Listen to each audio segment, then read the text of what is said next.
అందరికీ నమస్కారం. Epic story లైన్స్కు స్వాగతం. ఈరోజు మనం భక్తుడి త్యాగానికి గుర్తుగా పరమశివుడు కపోతేశ్వర స్వామిగా వెలిసిన క్షేత్ర విశేషాల గురించి తెలుసుకుందాం.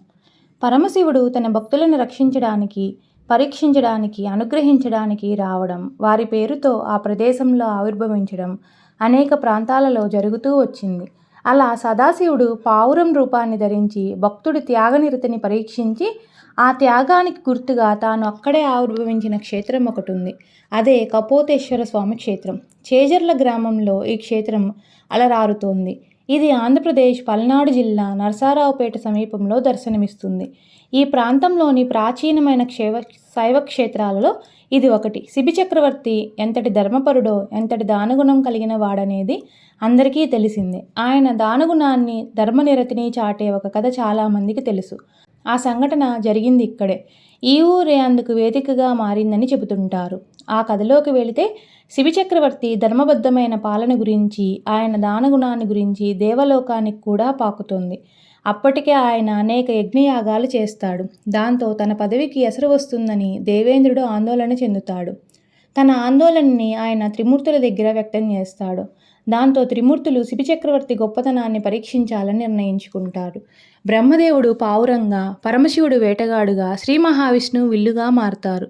అలా వాళ్ళు శిబి చక్రవర్తి ఉండే ప్రాంతానికి వెళ్తారు. శిబి చక్రవర్తి ధ్యానంలో ఉండగా కాస్త గాయపడిన పావురం వెళ్ళి ఆయన ఒళ్ళో వాలుతుంది. దాన్ని తరుముతున్నట్టుగా వేషంలో ఉన్న శివుడు అక్కడికి వస్తాడు. ఆయన పావురాన్ని అందుకోబోతుండగా శివి చక్రవర్తి అడ్డుపడతాడు. ఆ పావురం తనని శరణు కోరిందని, అందువలన దానిని రక్షించడం తన బాధ్యతని శిబి చక్రవర్తి అంటాడు. తనకి అందుబాటులోకి వచ్చిన ఆహారాన్ని అందకుండా చేయడం ధర్మం కాదని వేటగాడు అంటాడు. అయితే ఆ పావురంతో సమానమైన మాంసం తన శరీరం నుంచి తీసి ఇస్తానని చెప్పిన శిబి అలాగే చేయడం మొదలు పెడతాడు. శరీరంలో ఏ అవయవం నుంచి మాంసం తీసినా తూకం సరిపోకపోవడంతో చివరకు తన శిరస్సుని సమర్పించడానికి సిద్ధపడతాడు.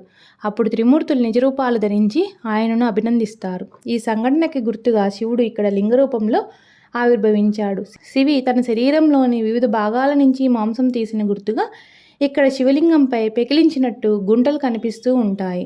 శివలింగం పై భాగంలో 2 రంధ్రాలు ఉంటాయి. ఒక రంధ్రంలో ఎంత నీరు పోసినా అది నిండదు. ఆ నీరు ఎక్కడికి పోయేది ఎవరికీ తెలియదు.